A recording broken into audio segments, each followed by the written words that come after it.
Muito bem, irmãos, nós vamos abrir a palavra do Senhor na carta de Paulo aos Colossenses, no capítulo 2, e vamos entrar no capítulo 3 também. Mas primeiramente eu quero convidá-lo ao capítulo 2, nós vamos dar atenção aqui ao verso 6 em diante. Colossenses 2, verso 6, começa dizendo assim: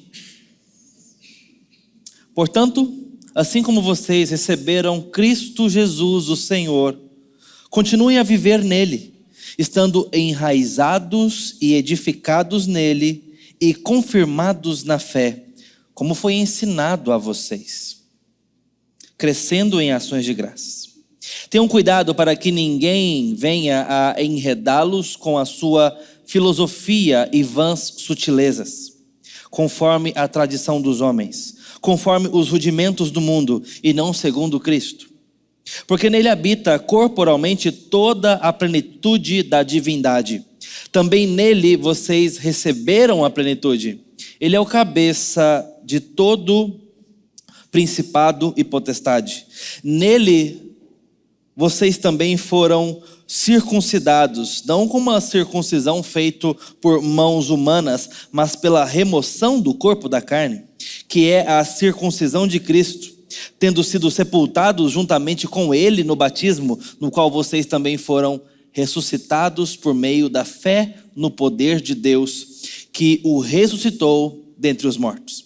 E quando vocês estavam mortos nos seus pecados e na circuncisão da carne, ele lhes deu vida juntamente com Cristo, perdoando todos os nossos pecados, cancelando o escrito de dívida que era contra nós e que constava de ordenanças, o qual nos era prejudicial, removendo-o inteiramente, cravando-o na cruz. E despojando os principados e as potestades publicamente, os expôs ao desprezo, triunfando sobre eles na cruz. Portanto, que ninguém julgue vocês por causa de comida, bebida, ou dia de festa, ou lua nova, ou sábados, porque tudo isso tem sido sombra das coisas que haviam de vir.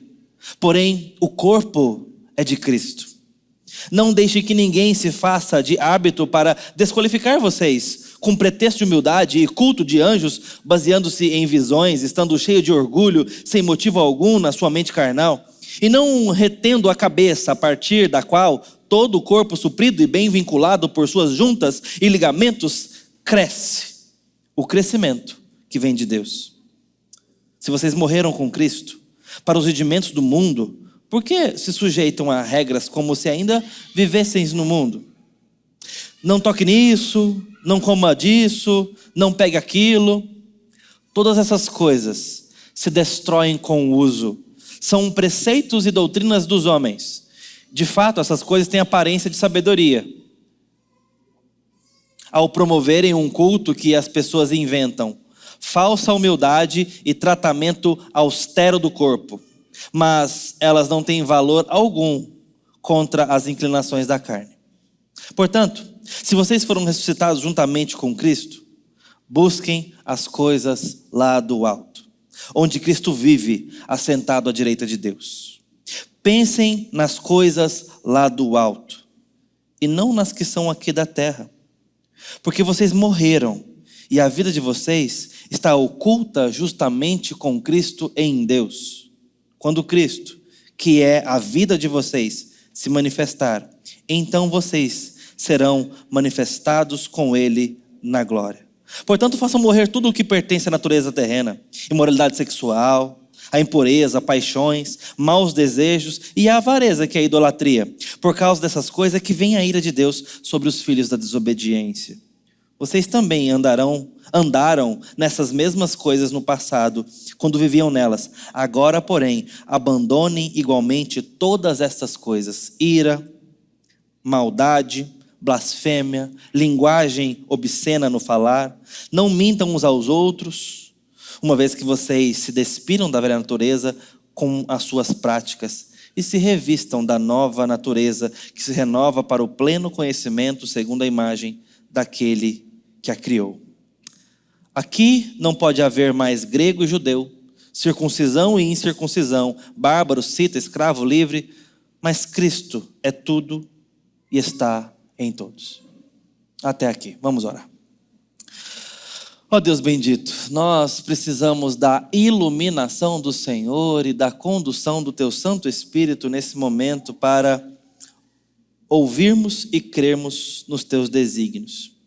Pedimos a graça do Senhor nessa hora, nos orientando na palavra de Cristo, na palavra do Senhor, e que o Santo Espírito nos conduza assim. No nome do Senhor que falamos isso. Amém. Irmãos, aqui não tem leite. A carta de Paulo, pequenina epístola aos Colossenses, não tem leite. Não cheira a leite. É para mastigar. Paulo argumenta com aqueles irmãos de uma forma aguda e sistemática. Eles precisam pensar no que estão vivendo. Eles precisam responder à velha mensagem que creram e receberam e agora tomar algumas atitudes. Então Paulo os chama à reflexão e à resposta sobre algo corpulento quanto ao Evangelho. Há uma porção concreta e concisa, acerca do Evangelho. E ele vai usar várias figuras de linguagem aqui para que a gente entenda isso. Ele vai falar sobre o vestir, sobre o despir, sobre o corpo, sobre os membros, sobre o cabeça do corpo. Então ele vai usar essa linguagem de edificação e estrutura. Ele vai falar sobre morte e vida. Ele vai usar muitos parâmetros e muitos reforços de linguagem para que a gente entenda do que ele está falando junto aos Colossenses. E por isso eu quero trazer à nossa reflexão uma expressão que está um pouco cansada, mas eu a cito e depois a gente evolui ela um pouco. Eu quero citar para vocês algo que há algumas décadas foi chamado na academia alemã de Weltanschauung. Pegou, Pedrinho? Não. Essa palavra bonita é de um termo, embora desconhecida, né? É de um termo muito cansado já na nossa academia e no nosso falar filosófico popular. É cosmovisão. Algo que realmente já está bem gasto aí, a gente usa isso para muita coisa, não é verdade?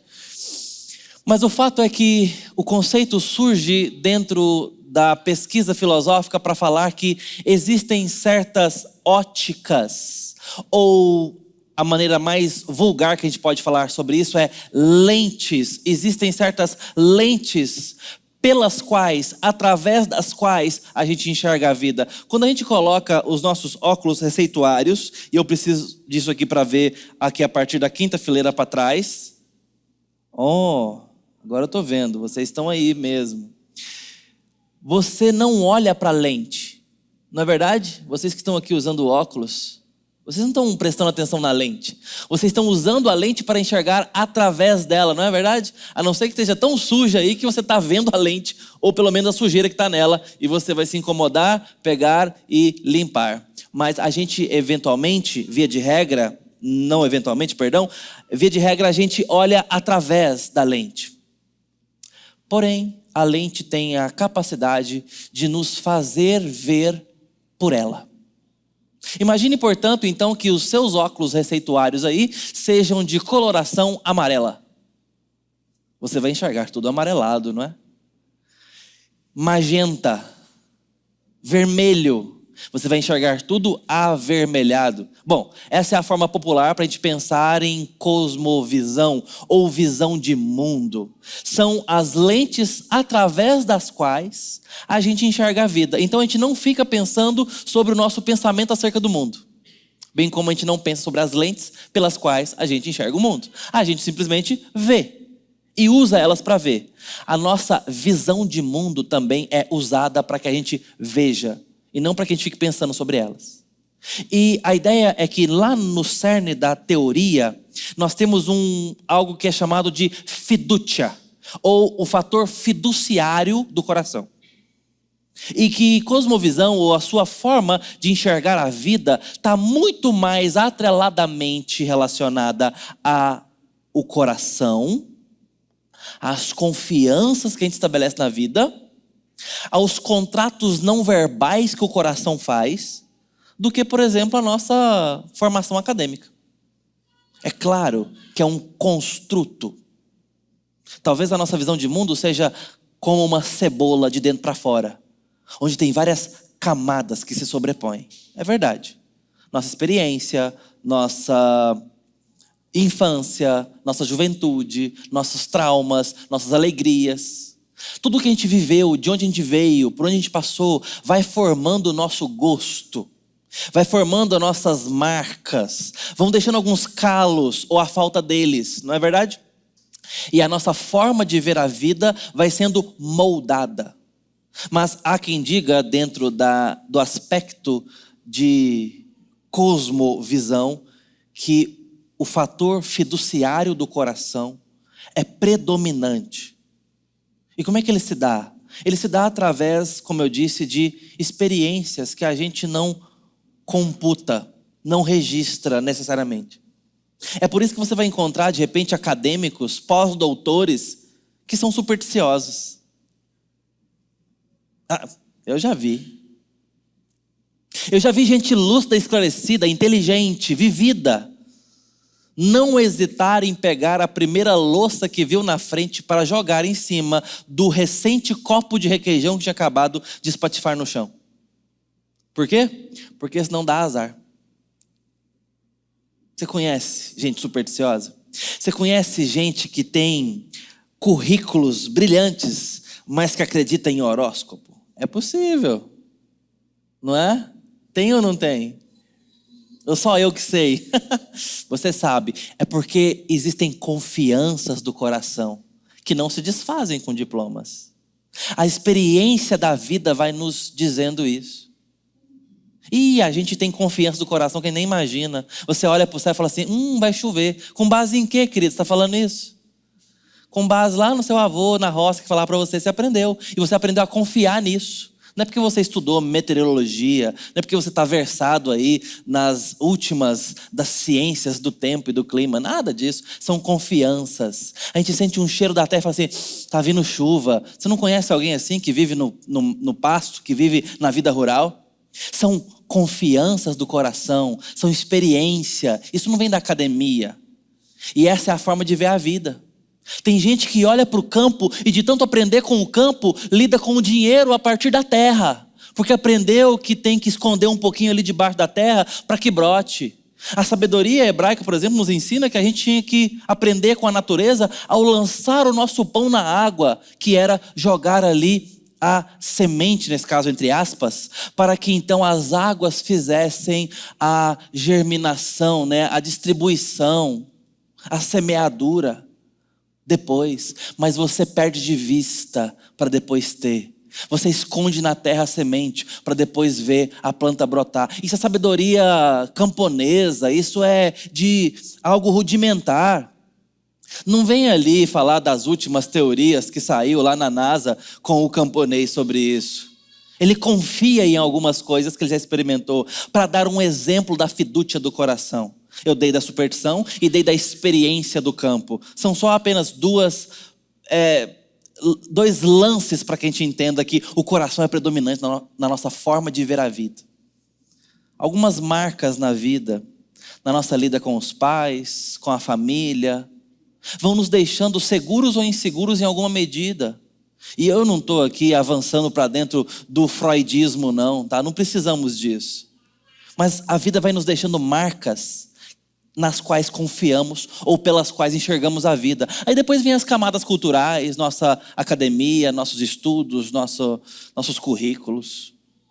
Mas é uma camada mais fina, reconhecemos. Bom, mas eu disse que esse é um conceito cansado. E embora eu tenha aprofundado nele aqui, eu quero propor outra forma de ver, agora já mais um pouco teológica.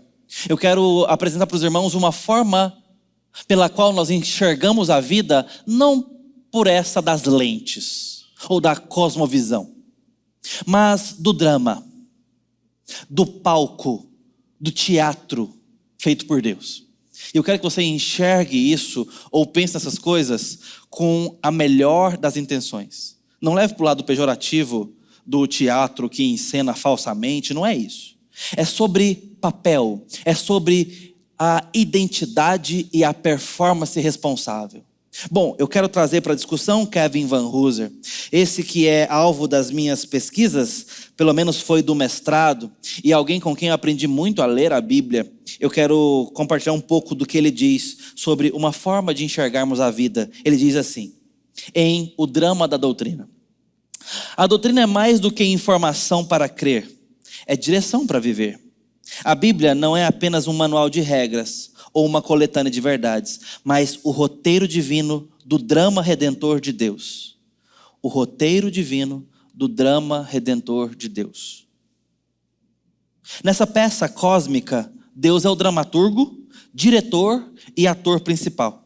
A igreja é o elenco chamado a representar fielmente as peças nas diversas culturas e contextos da história.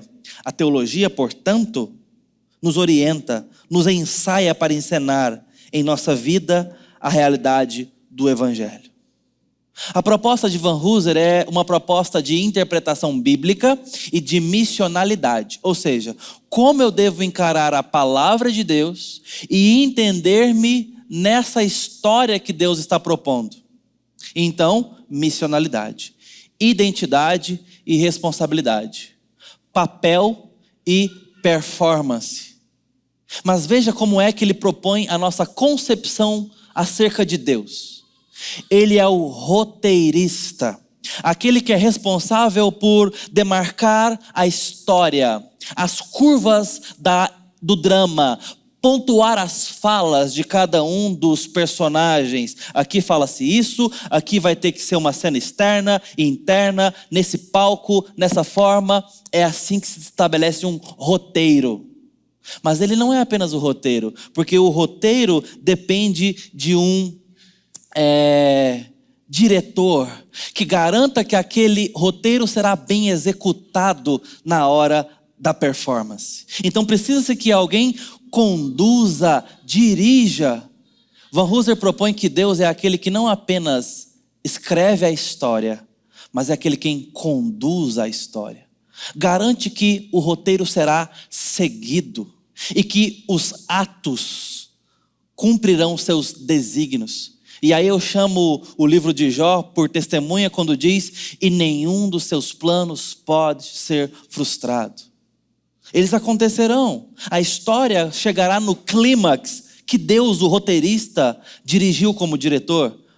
Mas Van Hooser ainda propõe mais um aspecto acerca de Deus ao analisar a Escritura. Ele também é o protagonista. Aquele de quem o roteiro fala, ou por quem vemos o roteiro acontecer, e quem de fato conduzirá a história no seu grande argumento. Ele é o principal. Ele é aquele contra quem o antagonismo não prevalecerá.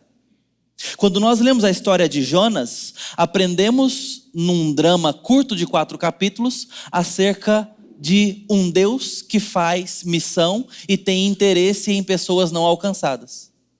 E nós vemos isso através da ótica de um que se põe como antagonista da história, que é o profeta. E ele nos mostra Deus. Você pode achar que a história é sobre Jonas, mas não. Por Jonas, nós vamos vendo acerca de Deus, sobre Deus e sobre os pensamentos de Deus. Nós saímos do livro de Jonas aprendendo com Jonas acerca de um outro, de quem a Bíblia fala. E vendo como que ele de fato conduz a história, os elementos da natureza, o profeta, os marinheiros, Nínive. Assim, para citar um exemplo. E quando nós temos essa perspectiva, nós vamos olhar para a vida e perceber, nós estamos num palco, e repito, e reforço, num bom sentido. E Deus conduzirá essa história com a sua direção, soberania. É uma boa forma de se conceber a visão de mundo. Nós estamos na condução do Senhor e temos um papel a executar nessa história. A igreja tem um papel a executar, tem um papel a performar. Por que eu estou trazendo esses elementos para os irmãos, para entender a carta de Paulo, que é muito densa e nós vamos nos focar em apenas 2 aspectos de todo esse texto que lemos, de um contexto ainda maior? Porque Paulo chama os colossenses a olhar para o olho enquanto olha, a pensar como estão concebendo a vida, e nos dá apenas 2 perspectivas, ou 2 formas de termos perspectiva.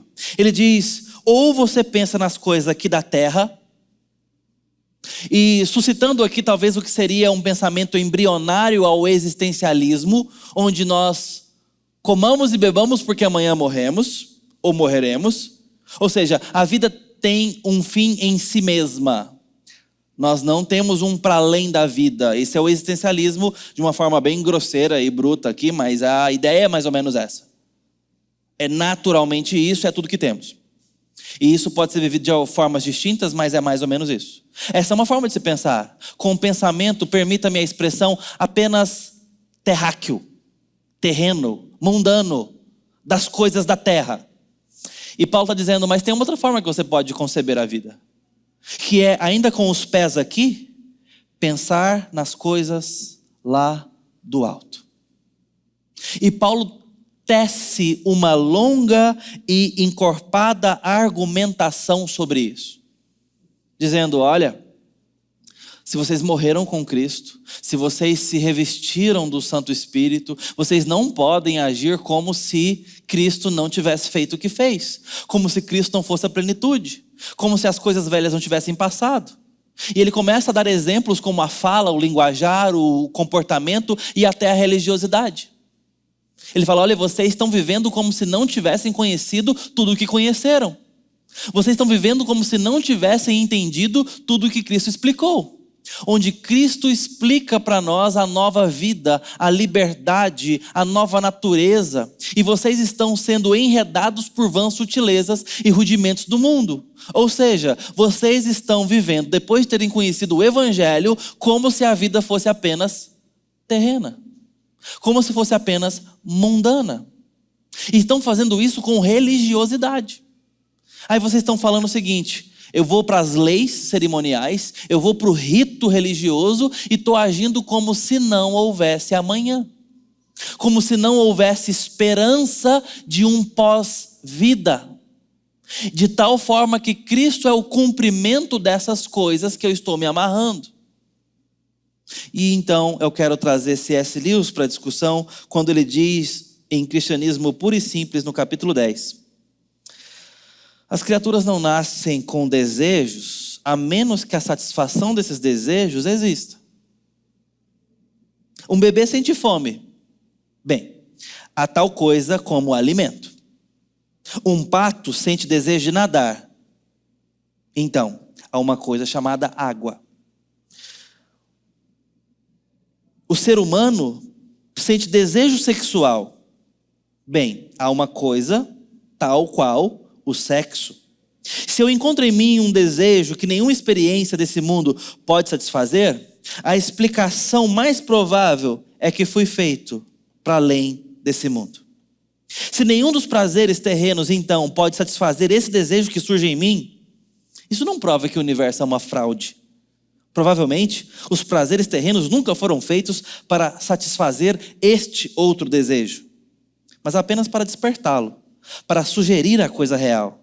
E se for esse o caso, devo tomar muito cuidado, por um lado, para não desprezar esses prazeres, nem me tornar um fim em si mesmos, nem torná-los um fim em si mesmos. Eles não são o que realmente quero, são apenas a imagem, o eco. Devo manter viva em mim a chama do desejo original que todos os desejos suscitam. E manter meus olhos voltados para o país distante, do qual realmente vim. Ainda não o encontrei, mas o seu cheiro já está em minhas narinas. Você também não quer encontrar esse lugar? Cristianismo Puro e Simples, capítulo 10, C.S. Lewis. A ideia do Lewis é que a gente entenda que fomos feitos para coisas maravilhosas. Nós fomos feitos para isso. Pense em Adão por um segundo. Pense em Eva. feita com plenitude, Adão feita com satisfação, segurança, sabendo quem é, seguro de si, sabendo que está no lugar certo, um lugar apropriado para a vida. Tudo na terra suscita humanidade. Pense brevemente sobre isso. Eu não vou nem chegar na picanha, deixa eu ficar nas frutas e hortaliças. Veja como que Deus pensou detalhadamente em algo complexo para o nosso deleite. Ele poderia ter feito que a gente se reabastecesse com luz solar. Encher a barriga. Já imaginou? Prático, não? De noite abastece, de dia abastece, de noite descansa e assim, olha que funcional. Não funciona. Placas solares, capilares. Pois é, não. Ele fez um sistema complexo de nutrição, onde existem papilas gustativas, onde existem camadas e áreas sensoriais distintas na nossa língua, para que nós tenhamos distinção de paladar. Regiões onde percebe os tons ácidos e cítricos, regiões que percebe os tons salgados, os tons doces e a percepção até e a apreciação daquilo que é agridoce. Quanta fruta, quanta hortaliça, quanta distinção de nutrientes, de sabores, de aromas, de texturas, de cores. Eu estou falando ainda de comida, lá no Éden. Olha a complexidade. Veja se Deus não é um artista do deleite. Aliás, a Pangeia, que a gente chama de Jardim do Éden, o jardim não tem nome, irmãos. O jardim é o jardim que estava no Éden. Gênesis 2:8. Plantou Deus um jardim no Éden. Olha a preposição. Num lugar que chamava Éden. Agora, que lugar é esse? A Pangeia, o grande continente único chamado de porção seca. Esse lugar inteiro, que é o globo terrestre, chama-se Éden, que significa prazer. Deus fez a relva, a grama, e é gostoso pisar na grama. É macio, né? Tem areia, tem a temperatura ideal. Ah, pastor, você não mora em Goiânia, não? Eu estou falando do Éden, estou falando do mundo sem pecado, não é? Diz que para Goiânia ficar boa só precisava de uma praia e 5 graus a menos. Para ficar perfeita, melhor dizendo, boa já é. Nós, irmãos, olhamos para o Éden e vemos Deus projetando deleite. Nós fomos feitos para isso. Nós somos feitos para contemplar o belo, para sermos satisfeitos, para sermos felizes. O pecado nos rouba de cada uma dessas instâncias. Nos faz com que olhemos para a vida em busca de satisfação. Por quê? Porque fomos projetados para ela. E é nesse ponto que começa o nosso problema, e Paulo está tratando disso aqui. Porque nós vamos para a vida e vamos naufragar na primeira dose que tivermos de deleite. E aí nós temos 3 formas de fazer isso. A primeira delas é com vício.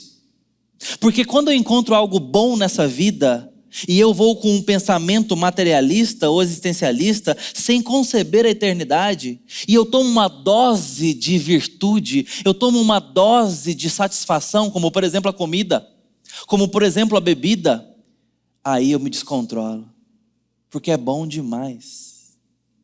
E tudo em mim encontro o que há de bom fora de mim. E aí somos tentados, porque nós somos feitos para coisas boas e deliciosas. Quando provamos essas delícias, nos lambuzamos. O vício então me mostra que eu estou sedento por algo bom na vida. Então me afogo. Daí o alcoolismo, daí a glutonaria, daí o descompasso, daí o desequilíbrio do consumo, seja ele ainda não só falando de comida, mas de outras formas de consumirmos qualquer coisa, inclusive pessoas. Conteúdo, vício, me mostra que eu estou querendo preencher algo, que eu estou querendo suprir algo em mim. Essa é uma das primeiras formas que nós vemos do descompasso, porque fomos feitos para algo que o nosso coração anseia. A segunda forma que a gente faz isso é a inveja. Porque se o meu pensamento está apenas amealhado e travado, ancorado nas coisas da terra, eu vou olhar para as coisas da terra do meu vizinho e vou achar que as coisas da terra do meu vizinho são melhores do que a minha. Ou melhor, que a porção de terra que ele pisa é melhor que a minha. Para não dizer o ditado, a grama do vizinho está sempre mais verde do que a minha. E assim, hoje a gente não olha para canteiro nenhum de vizinho, porque nós moramos majoritariamente em prédios e edifícios verticais. Então a gente não compara quintal com quintal, compara perfil social com perfil social. E quer saber? A grama do vizinho no Instagram é mais verde que a sua. É ou não é? Tem mais seguidores, está sempre feliz, parece ter uma rotina perfeita. Começa tirando foto devocional. E aí você já fala assim, ih, lasquei-me, pulei o meu hoje.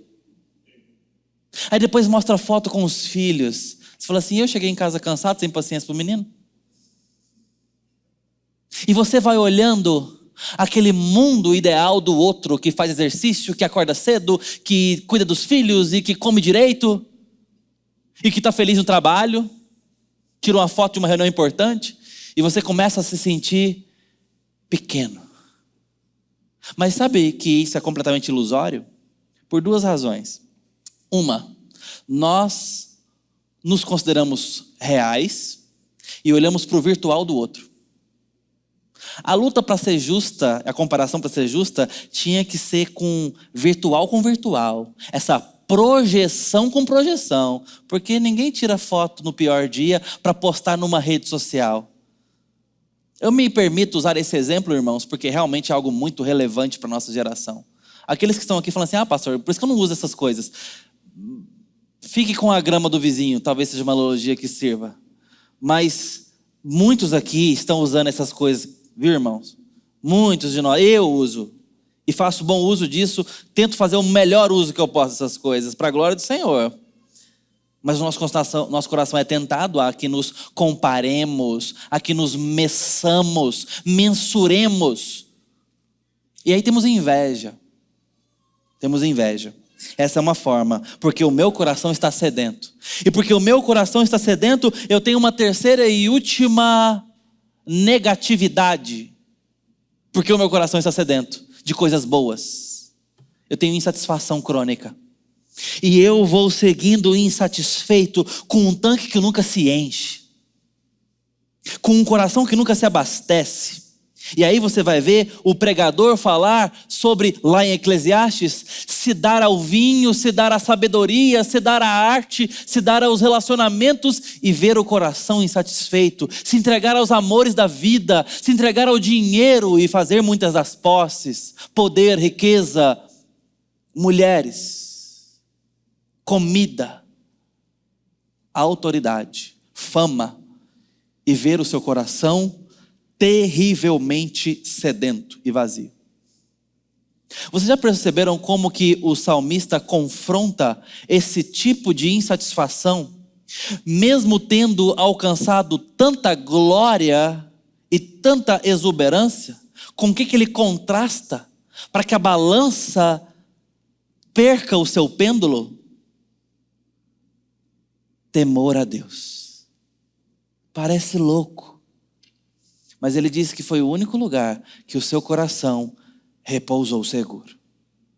Encontrei o Senhor. Então, portanto, busque o Senhor enquanto se pode achar. E tema o seu Criador nos dias da tua mocidade. Olha a conclusão do salmista, do pregador, do sábio de Eclesiastes. Talvez seja disso que o evangelista quis dizer sobre a semente que caiu entre os espinhos da parábola do semeador.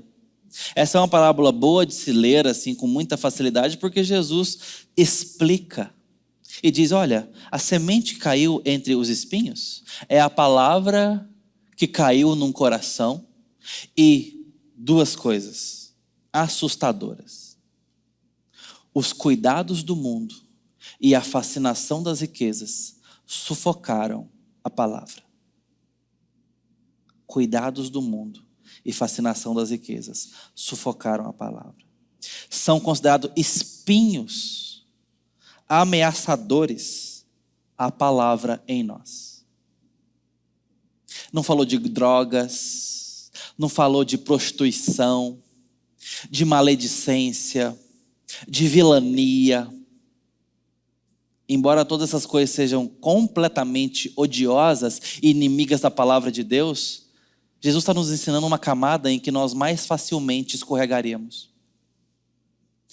A entrega aos deleites da vida, deixando que a palavra se sufoque em nós.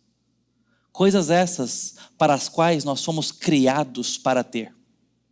Cuidados do mundo. São as coisas boas da vida. A comida, as amizades, o reconhecimento, a segurança, o amor, o dinheiro. São coisas importantes e valiosas. Mas essas coisas podem sugerir que são fim em si mesmas e nossas verdadeiras cuidadoras da vida. Aí sabe o que deve te assustar? Que essa palavra é para crente. Essa parábola é para a igreja. E esse texto de Paulo é para a igreja colossense. Não é para o ímpio. É para que o irmão colossense tome cuidado para que ninguém venha a enredá-los com as filosofias e vãs sutilezas, conforme as tradições dos homens, conforme os rudimentos do mundo e não segundo Cristo. Paulo está dizendo que há duas formas de conceber a vida. Uma delas é que a igreja seja enredada com vãs filosofias sutis que podem fazer com que a gente se perca na tradição dos costumes e comece a pensar conforme o sistema cultural ao meu redor, conforme as últimas ideologias do momento. E conforme eu vou aprendendo da cultura, eu vou trazendo isso para a minha teologia, e quando eu menos percebo, a minha teologia ficou de fora ou foi completamente subvertida por vãs sutilezas e rudimentos do mundo, que são tradições, filosofias e sabedorias mundanas. Isso é uma fala para a igreja, para que a igreja tome cuidado onde está enfiando o seu coração, sobre quem a igreja tem colocado a tutela da sua alma. O que você tem consumido, o que você tem digerido, o que você tem aceito, se o seu pensamento não está conforme o mundo pensa. O quão distinto é a sua forma, ou melhor, o quão distinta é a sua forma de conceber a vida perto das pessoas que trabalham de você. Porque alguma coisa radicalmente tem a acontecer diferente se você está convivendo com pessoas que ainda não receberam a Cristo como seu Senhor e Salvador. Alguma coisa de radicalmente tem que ter diferente da sua rede social com aquela pessoa que não reconhece a Cristo Jesus como Senhor dos senhores, como soberano dos reis da terra. É sobre isso que Paulo argumenta e confronta a igreja colossense. Se Cristo morreu, nós morremos com Ele. Nos lembrando de Marcos capítulo 8, quando nos é dito: se quer me seguir, tome a sua cruz e siga-me. Porque o que adianta de alguém ganhar o mundo inteiro e perder a sua alma? Palavras de Jesus Cristo de Nazaré. A coerência é essa, porque a igreja pode ter uma cabeça tão mundana, tão conformada com o presente século, que a gente vive como se fosse para quê? E Deus nessa história, não, eu creio em Deus, mas Ele começa a funcionar como um gênio da lâmpada que vem me ajudando a resolver os meus dilemas, que vem me ajudando a socorrer-me naquilo que eu preciso. Como um espírito guia que de repente me tira de algumas enrascadas que eu entro. Queridos, nós não encontramos um ajudador. Nós encontramos alguém que nos chama à morte, para nos dar uma vida completamente nova.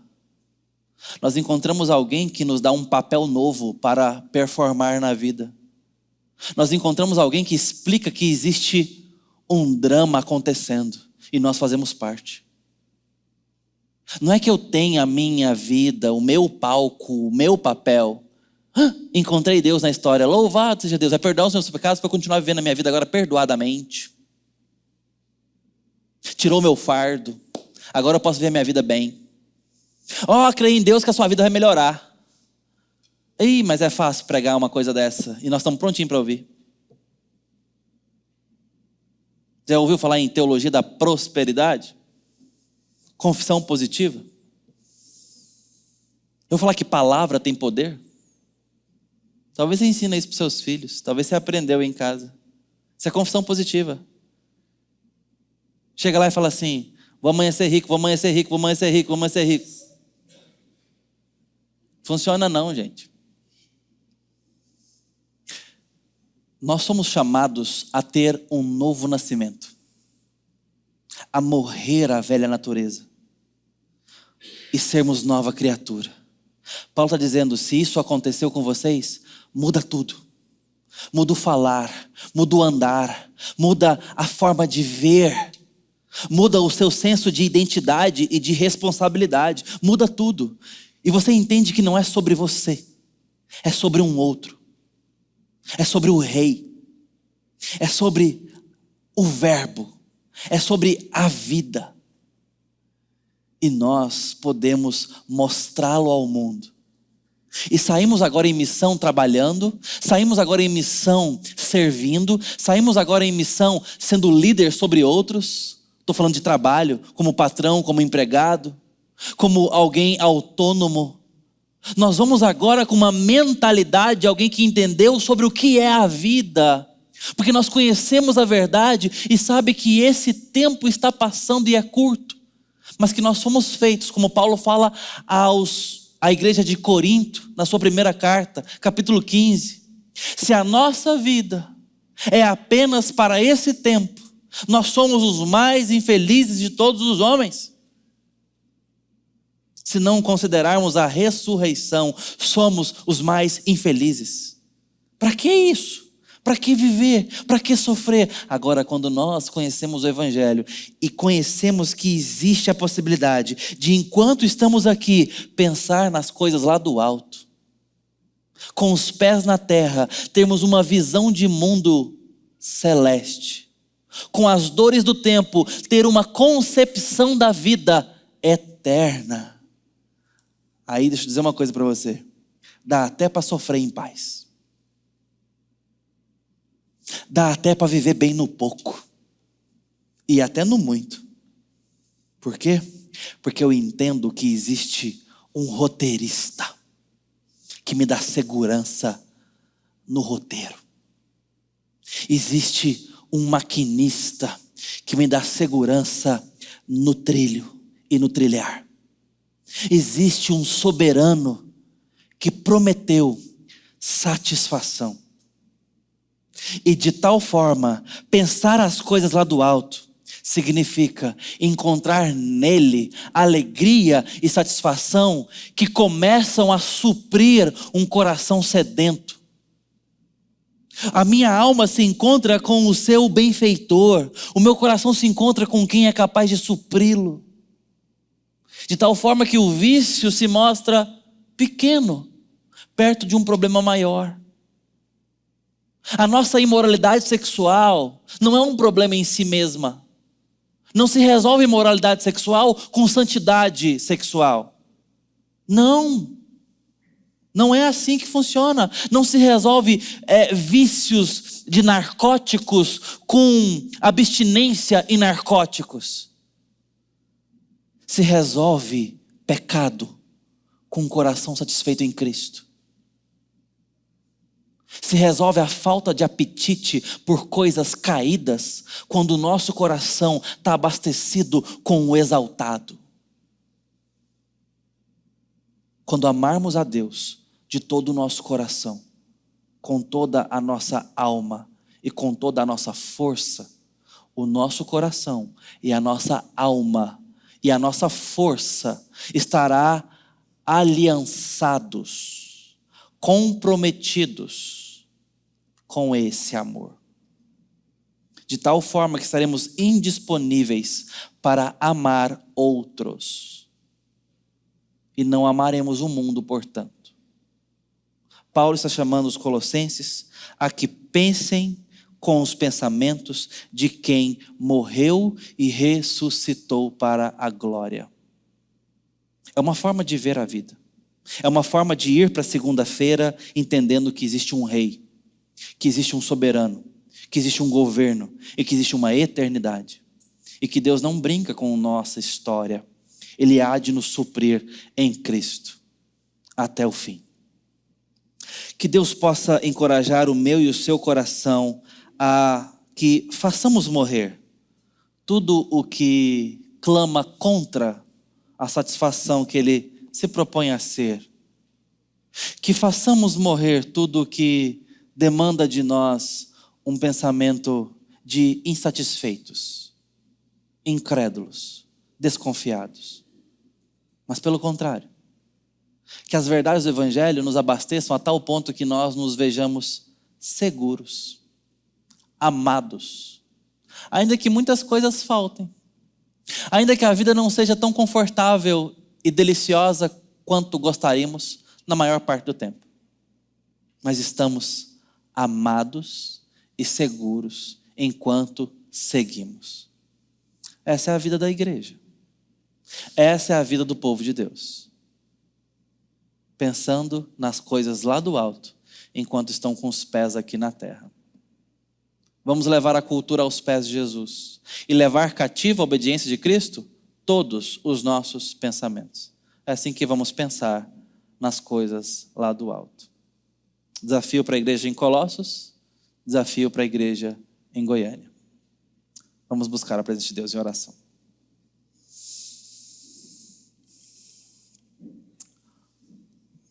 Ó Deus bendito, na tua presença,